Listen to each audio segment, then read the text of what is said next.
Daniel was 29 when he realized he'd been doing everything wrong. Not catastrophically wrong, just ineffective. He could get conversations started, could make women laugh, could get phone numbers, but nothing stuck. The attraction never deepened. They'd text for a few days, maybe meet once more, then drift away towards someone else. He couldn't figure out why. He wasn't bad looking at, had a decent job, interesting hobbies, good hygiene, all the basics covered, but there was something missing, some invisible quality that separated the men women remembered from the men they forgot. Daniel met Professor Adrian Moss at a university psychology lecture on nonverbal communication. Moss was in his late 50s, calm, deliberate in his movements, and widely respected for his research on attraction dynamics and social psychology. After the lecture, Daniel approached him. "Can the first ask you something?" Daniel said.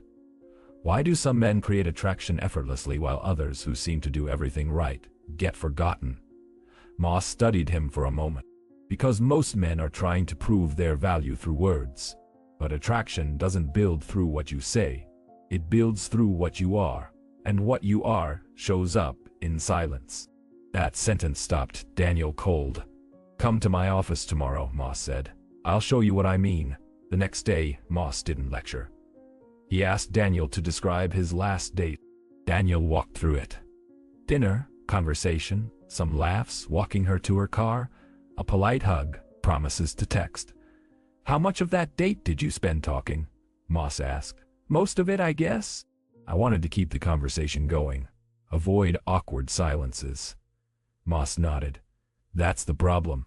You were managing her comfort instead of creating depth. Attraction doesn't come from constant stimulation. It comes from presence, tension, and space. Let me teach you what most men never learn."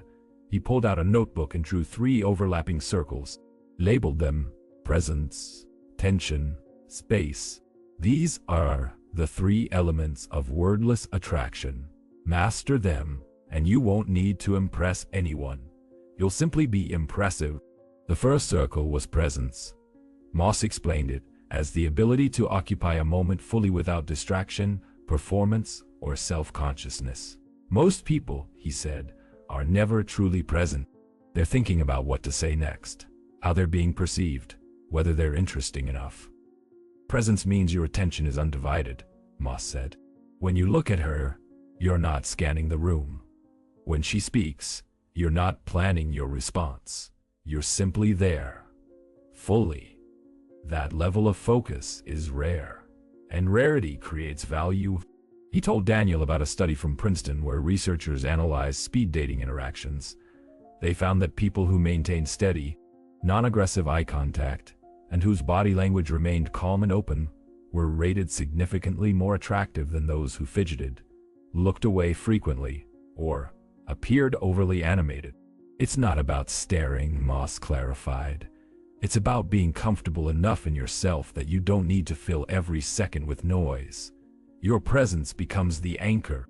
Daniel thought about his dates. He was always moving, adjusting, filling silence, performing engagement. He realized he'd never just been still, never let a moment breathe. "Try this," Moss said. "Next time you're with someone you're interested in, slow everything down. Your speech, your movements, your reactions. See what happens when you stop rushing to the next sentence." The second circle was tension. Moss defined it as the psychological space between what is and what could be. Tension is anticipation. It's the gap between her wondering and her knowing. And it's the most powerful driver of attraction. Most men collapse tension immediately, Moss explained. They give everything up front. They reveal their interest too early. They confirm her assumptions. They make themselves predictable. And predictability is the death of intrigue. He referenced research from behavioral neuroscience showing that dopamine, the neurochemical associated with desire, spikes not when we receive a reward, but when we anticipate receiving it. Uncertainty, within reason, heightens attraction because the brain stays engaged, trying to figure you out. Think of attraction like a story, Moss said. If you reveal the ending in the first chapter, why would she keep reading? Daniel recognized this mistake immediately.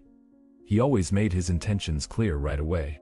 Compliments, interest, availability, all laid out transparently because he thought that's what honesty meant. But Moss reframed it. Honesty isn't the same as disclosure. You can be genuine without being an open book. Tension doesn't mean lying. It means leaving room for her to wonder, to lean in, to pursue. He gave Daniel a practical example. If she asks what you do on weekends, most guys list activities hoping to seem interesting. Instead, try. Depends on my mood. Then redirect the question to her. You've acknowledged the question without giving the full answer. That's tension. Daniel scribbled notes. It felt counterintuitive, but it made sense. Moss moved to the third circle. Space.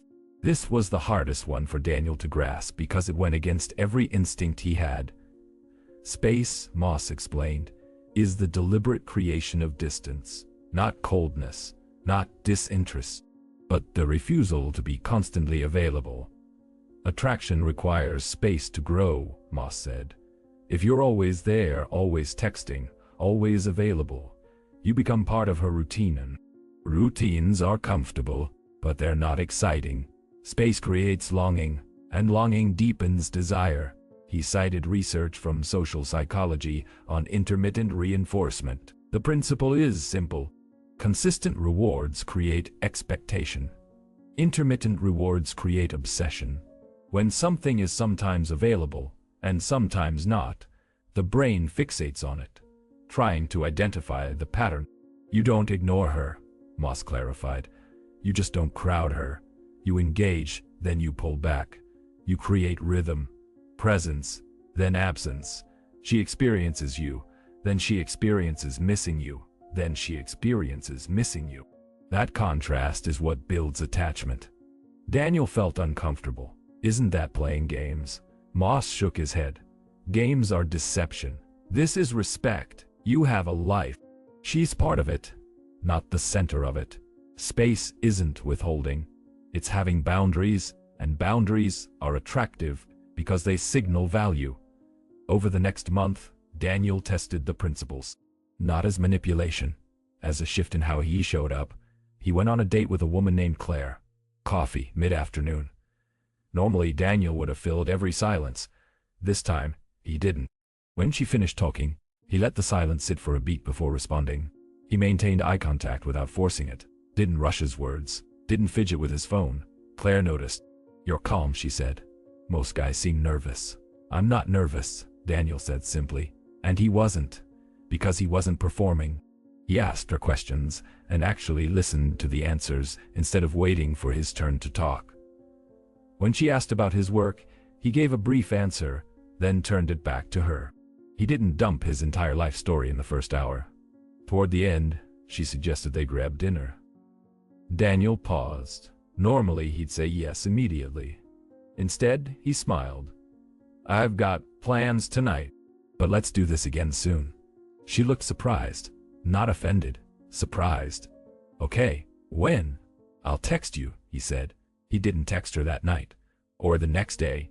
He waited 2 days, not as a tactic, because he genuinely had other things going on.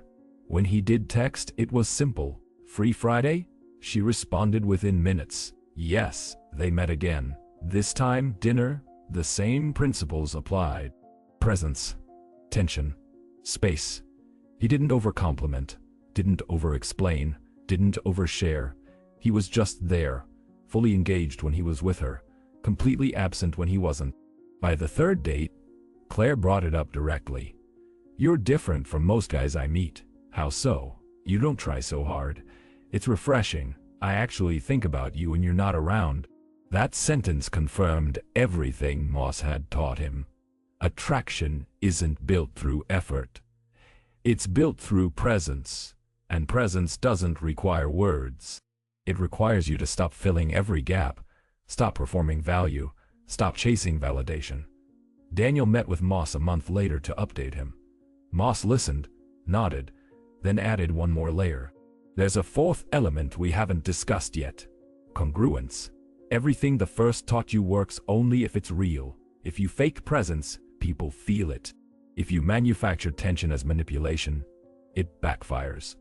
If you create space out of fear, It reads as disinterest. Congruence means your external behavior matches your internal state. You're present because you're genuinely interested, not because you're following a script. You maintain tension because you have standards and boundaries, not because you're withholding. You create space because you have a full life, not because you're playing hard to get. The difference between strategy and manipulation is intent. Strategy serves connection. Manipulation serves control. Always check your intent. Daniel absorbed that. He realized the principles worked for him because he genuinely shifted. He wasn't pretending to be calm.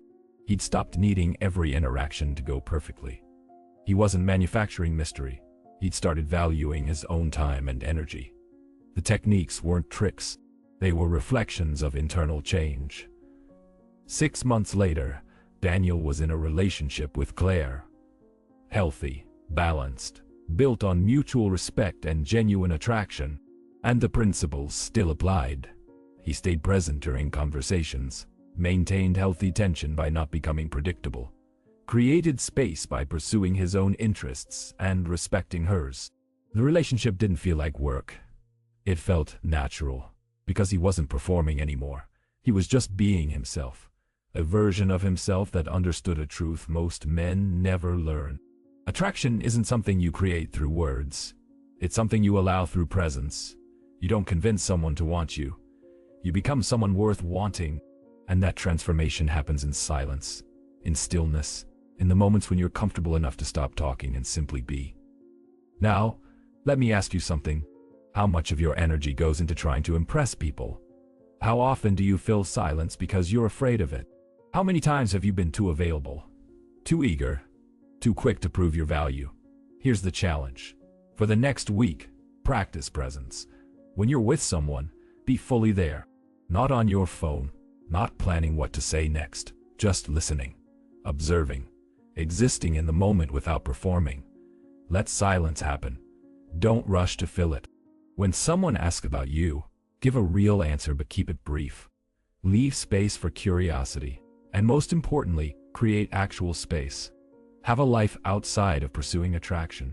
Pursue interests, friendships, goals. Become someone whose time has value because you're actually doing things with it. Attraction isn't built through chasing. It's built through being worth chasing. And the moment you understand that, everything changes. Comment below one thing you're going to stop doing to seem more attractive, because sometimes the path forward isn't adding more. It's removing what doesn't belong.